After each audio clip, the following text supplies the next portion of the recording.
Okay, it's Monday, March 9th, 2026, and I am calling to order the monthly meeting of the Crime Victims Compensation Board. It's my understanding that 4 of the 5 board members are present at this hearing. Is that correct, Mel? Yes. Constituting a quorum. Um, Our first order of business is to review the meeting minutes from February 9th, 2026. I have looked at them this morning and I had no questions, comments, or concerns. Anybody else? Same.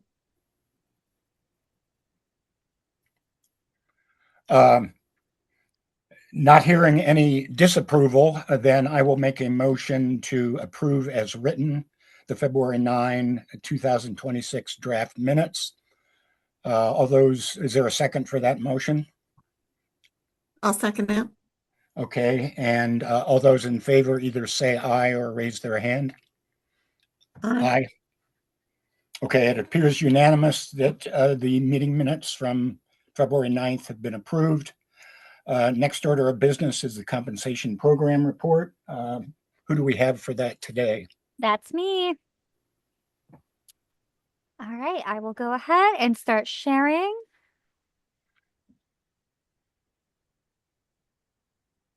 All right, can everybody see the board report okay? Yep. All right, always like to ask because sometimes I have difficulty with my screens. All right, so for the month of February, our top spending categories were homicide at $12,156.20, followed by robbery at $10,000, not one we usually see very often. And then followed by domestic assault at $8,319.76. We made a total of 51 payments on 32 claims, totaling $38,285.36. And the sexual assault program made 8 payments on 7 claims, totaling $6,658.60 for a monthly total for both programs of $44,943.96. So in terms of service type, our top spending category was a medical facility at $12,122.29, followed by funeral at $11,156.20, and then followed by counseling at $4,025. For the sexual assault program, those expenses are broken down into $800 for counseling, and then the remaining $5,858.60 for the initial exam. Any questions? Yeah, Anna, Yes. did I hear you correctly saying that the robbery disbursement was unusual? We don't.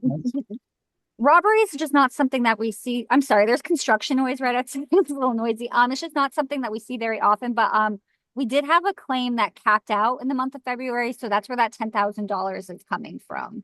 Is that injury related or loss related? I'm not entirely. I do believe that might be loss related. Not entirely sure. We typically see more burglaries than we do robberies, but I do know. I believe that this is from one claim. Oh, yep, 2 payments on 1 claim. So this is from one singular claim. Okay, thank you. All right, move on to year to date. So for FY26 so far, top spending crime is domestic assault at $999,874.19. Definitely an increase in comparison to last year at just over $64,000. Followed by homicide at $77,678.97. As you can see, we're about spending about $10,000 more than we were at this point last year.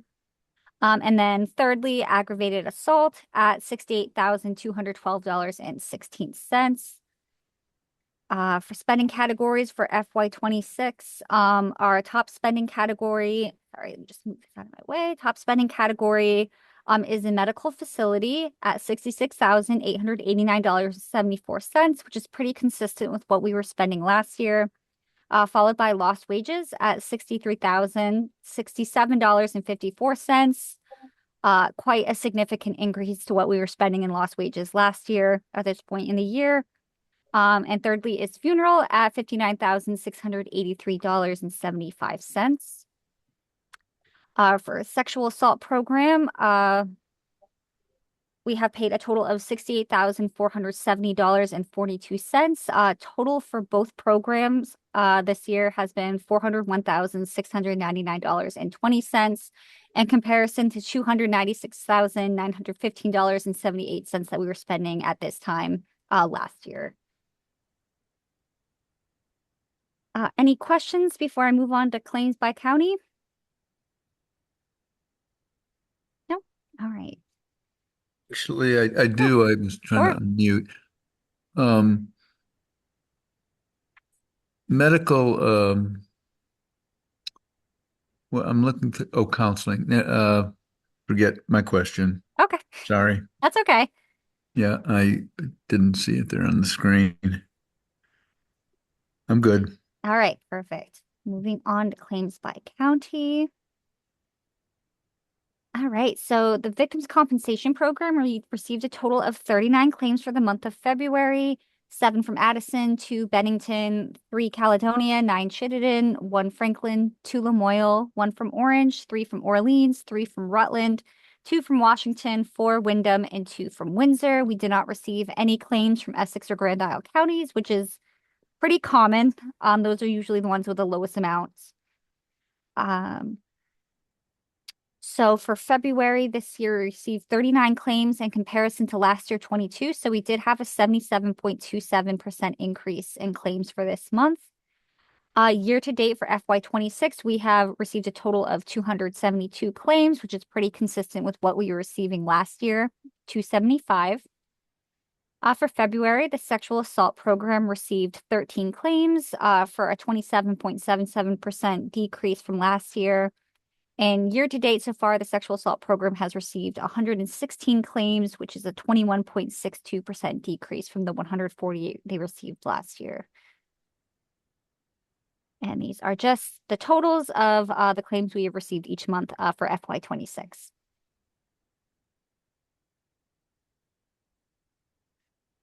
Any questions before I pass it on over to Michelle? And I apologize if I'm going quickly. There's just a lot of construction noise outside right now, so I'm kind of having a hard time hearing myself. I'm all set. All right, great. So I will stop sharing and pass it over to Michelle. Okay, the restitution unit report. Yes, let me just share my screens here. Okay, so you should be seeing the February restitution judgment order report. So in February, the unit received a total of 112 new restitution judgment orders, of which 37 came from Chittenden, so they were the highest, and then followed by Franklin County and Washington County, both with 19. I just want to point out that Washington County, 11 of those 19 were one offender. So even though that's a high number, it doesn't necessarily represent multiple offenders. No orders this past month for Addison, Essex, Grand Isle, or Windsor County. So 4 counties with no orders. Addison and Windsor, kind of surprising. Their numbers tend to be low, but we usually get at least 1 or 2 there. And as you can see, we're still getting a majority of the orders are businesses versus individual victims. So 80 of the 112 represent business losses. So as I've mentioned, previous months, we're definitely seeing more and more retail theft cases coming through. So that's the majority of what we see on a regular basis when it comes to business losses. Any questions with that one? Okay. Close out of that. Can you see the board summary now? Okay, perfect. So in February, we brought in $56,332.10. So that's what the collectors brought in through their collection efforts. That exceeded our collection goal of $50,000 by $633. Sorry, $6,332. In addition to that, we also brought in $86,928 in tax offset. So as you know, we submit names to the tax department each year. When people file income tax return in the state of Vermont, we can intercept that money if they owe restitution. February and March, April tend to be our larger months with that tax offset program. 86,000 is a really good chunk of money. In comparison, last year we were about 55,000, so about $30,000 higher this February than last. So that's great to see. And I'm not sure if the federal tax laws have any implication on state, and maybe that's why we're seeing more return this year, or what causes that. But definitely a nice chunk. In February, we were able to advance $17,425 to individual victims of crime. That was pretty in line with what we paid last year, was just shy of 17,000. So again, that's just what we're able to advance. Everything else that we collect goes back out, basically. So we're just kind of a pass through to those businesses. And we sent out a total of 236 payments to crime victims last month. Perhaps you can help me understand how this tax offset process works. Can you walk me through it in kind of a similar fashion? It starts in October. So October of every year, we have to send out a letter to everyone who has an outstanding balance of $45 or more that lets them know that our plan is to submit their name to the tax department, and they have 30 days in which to contest that in writing. So usually around the end of November, beginning of December, we actually send that certification file to the tax department. They upload it at the beginning of the new year. So they did that in January. And then as folks file their income tax returns, if they owe any of the 26 claimant agencies, that money gets sent to their department, depending on sort of a hierarchy. So our understanding is tax department is first. So if you owe the tax department, they get your money regardless. And then after that, it goes based off the largest debt submitted. So if we have the largest debt and there's 3 other agencies also submitting their name, the money would come to our office. And again, it's just income tax, renter's rebate, and the property tax rebate money in the state of Vermont. So it's not federal returns, just anything that they might be due back here in the state of Vermont. So am I correct that the payment from the offset program occurs largely in the first third or first half of the year, when ordinarily the tax returns were filed? Yep. So February, March, April are definitely the highest months. Money trickles in throughout the year. July is pretty high just because that's when the property tax offset money comes in. So depending on your income and what you owe in property taxes, some folks qualify for like a rebate, so we can intercept that as well. So July is usually a pretty decent month for that. We get one large payment. But yeah, otherwise February, March, April are definitely the highest chunks that we see. Okay, thank you. That's very helpful. Yeah. Any other questions? Okay, great. I'll stop sharing. Thank you all. Is that it for restitution? Yes, that's it for us. Thank you. Okay, who's up now? Carol with the good news, the financial news? Carol's not here today, so I don't know if somebody else is doing it or we're gonna do it I'll next just time. do a real, broad stroke report. We're going through the budget process right now. We've already been in House Appropriations and House Judiciary. We'll be in Senate Appropriations in about a week and a half. This is a tough year.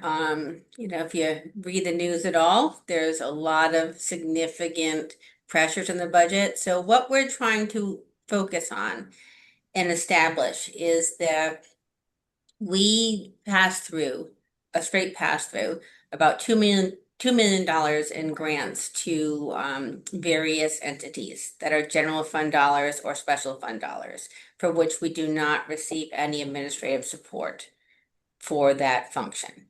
So what we're trying to do is, with a very small ask, establish an increase to our general fund base.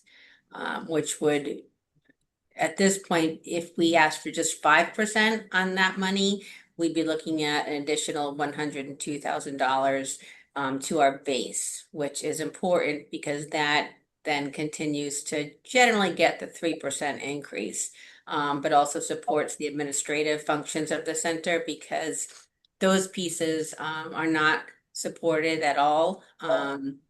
When federal funds go down, special funds go down, so does our ability to support basic administrative functions. So we have a very small ask.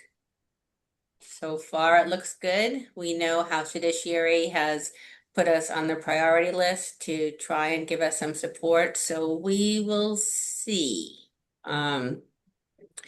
We'll see. As far as our special funds, the comp fund is surviving. The DVSV fund, they received another one-time appropriation last year, which was $450,000. That goes to the network. They did not allocate that in the way that we thought they should because they decided to only put $200,000 in a declining fund and to instead increase the grants out. They make those decisions. So now they're asking for more money because they already have increased the grant obligations that could not be supported as it was, the DBSV fund. So that was not what we recommended. And so we'll see, but they have their own ask out there. We continue to be concerned about the restitution fund. That's the one that hasn't really seen a change. And one of the things that we're hoping for is to adopt a kind of priority of payment. Hawaii is a state that, Michelle flagged for me that says that when you have all these competing surcharges, fees, and fines that are, placed upon the person who's been convicted, that even when we spoke to the courts, they don't know how it's collected, how it's allocated. And Hawaii has it that like comp goes first, restitution, the victim funds go first. So it seems like that's the most promising piece, but this is not the year for additional buy-in. But thinking about a way to restructure it is what we're focused on. So I don't, if anybody has any questions about what Carol submitted, I'll try my best. We don't anticipate any cuts this year. We think we'll be okay, but we know that there's not going to be any growth at this point.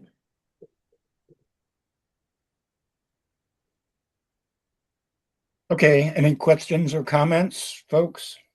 And Jen, do you have any further update, general update on the Senate? Yeah, I've got it. Well, I'll keep it short.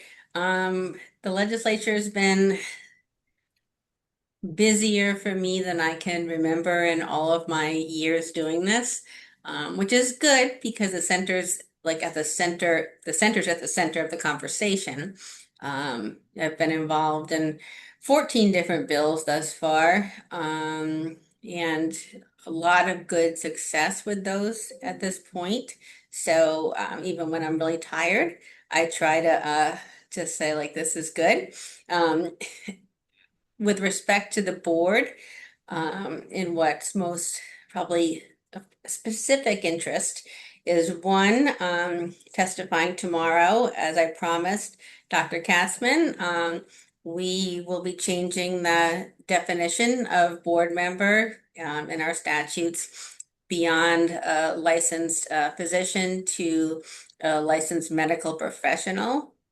So that will hopefully enable us to be able to recruit in a broader way. There's also two other pieces that are in that bill that I'm going to speak to. One is the cleanup of the restitution cap.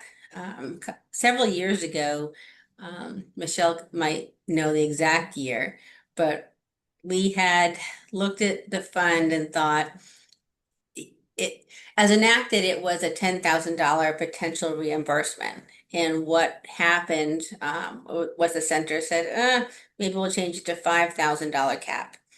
And I don't know who ledge counsel was at that point in time, but they only changed like half the statutes. So we're going to clean that up to have it be consistent across the board. And then we also have this random piece in our comp statute that does impact you all because apparently somebody stuck in to our comp statutes the obligation for the board to report annually on any profits from crime that were potentially obtained by somebody who committed a crime, and basically what we were doing to hold those folks accountable and how those funds were being spent and given back to victims. So it's colloquially known as the Son of Sam law. And even though the AG is responsible, somehow they put that in your responsibility to report on that. And I let council know that we have zero clue what the AG's office is doing on that. So they're going to clean it up, take it out of our mandate, and put it squarely back with the AG's office. So those are some cleanups that I'll be speaking to tomorrow, along with a lot of other interesting things. One bill that I spoke to just before the break was there's an officer involved shooting bill when somebody's experiencing a mental health crisis. And this pertains to a particular case involving a young man who was in crisis, and law enforcement was called to the scene. He was killed. It's a recent case. I'm not going to refer to it since we're being recorded, but it is in the public record. And the bill proposed to use victims' compensation for all of these crime scene cleanups, even if there's not a crime or PC for a crime that's been committed. So in this particular case, there's an investigation that's ongoing. The proposal was to make comp responsible.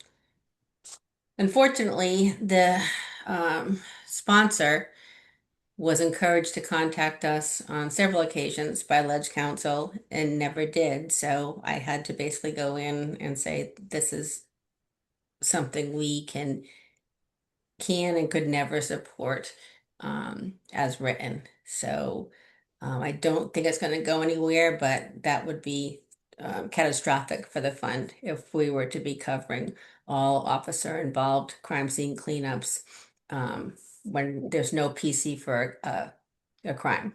Jen, when you say crime scene cleanup, are you literally talking about tasking the board with reimbursing landlords or homeowners for damage? Or It was what? primarily in this particular case, the survivors had to go back to the apartment that was shared with his mother, and they had to do all the cleanup. But we don't have PC for a crime. So how broad it would go, it could go that broad, and that was one of the problems with the bill. It hadn't, there were like so many problems with the bill. I was like, I don't even know how to start. But that was one of the pieces is like, first of all, that's not what comp is here for. And I also did raise the issue that if I had been consulted, I would suggest that we have cases that go to comp where there is PC. And so this could be eligible, but some of these cases are ones where we're using a comp claim to cover for damage by law enforcement.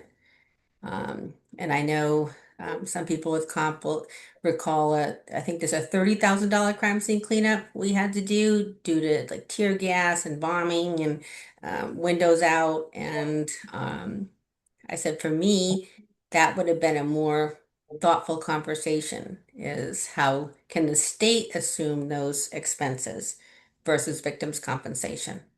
Wow. Okay, that's complete news to me.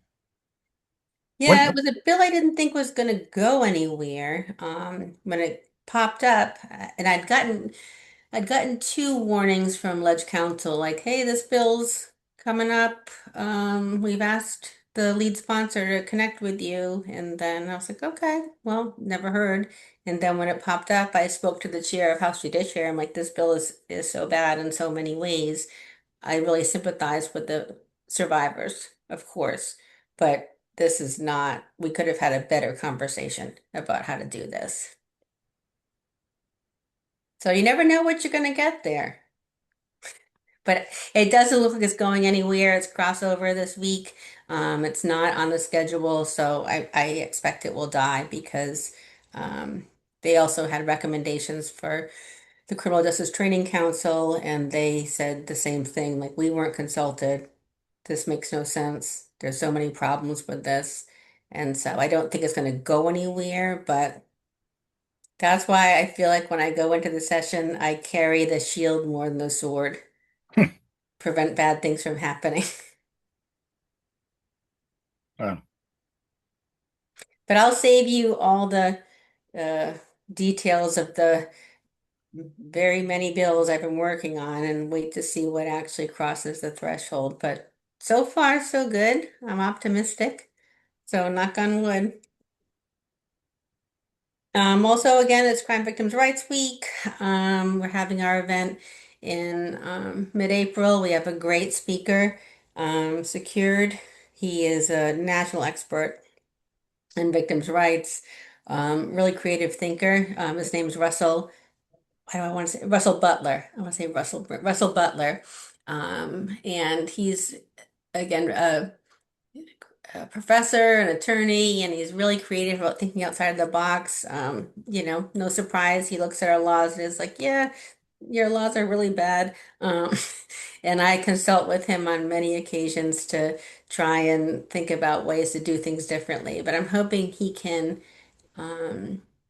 he can create a challenge for folks to, even using our laws, think outside the box. So I'm hopeful that that will happen. And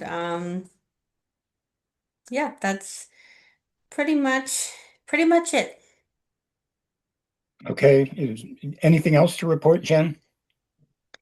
Um, Now we're starting to get back into our strategic planning. We had adopted before you came on, um, Mr. Chair, a strategic plan, but then Vermont Buys, the new contract system, got in the way. So it took us literally like 6 months to be able to renew her contract. So Mel and Carol worked, I don't even know how many times they probably pulled out their hair, but we finally got her contract resituated. So we're now at that stage of identifying action plans. And this was presented to the board back in, I want to say, May or June. So excited to get some steps moving forward to make this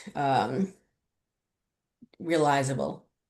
I just want to say, Jen, that as someone who has like gone in front of legislator maybe twice and pooped in my pants, really appreciate the work and the advocacy that you do. It's not an easy thing to do. And I'm sure you're used to it, but it doesn't make it any less valuable and important. So thank you for doing that. Well, thank you. I do want to say it's a really heavy load as one person with no admin, no research, no. So if you aren't there, you don't know what it's like because you're just told to be there, and it's like, okay, I got to pivot. What am I saying tomorrow? We have no lobbyists. We're different. We're different. So um, I appreciate that. Thank you very much. Okay, any questions, comments from board members or any other participants in this meeting? There's no one here from the public. Shocking. Okay, any questions or comments, concerns from the board? Hearing a deafening silence, then I will make a motion to adjourn the public session of the March 9th board meeting and have the board adjourn into deliberative session to consider the several applications that are pending. Is there a second for that motion? I'll second it. Okay, all in favor, say aye or raise your hand. Aye. Okay, it appears unanimous. We are in adjournment for the public meeting. And let's turn off the recording and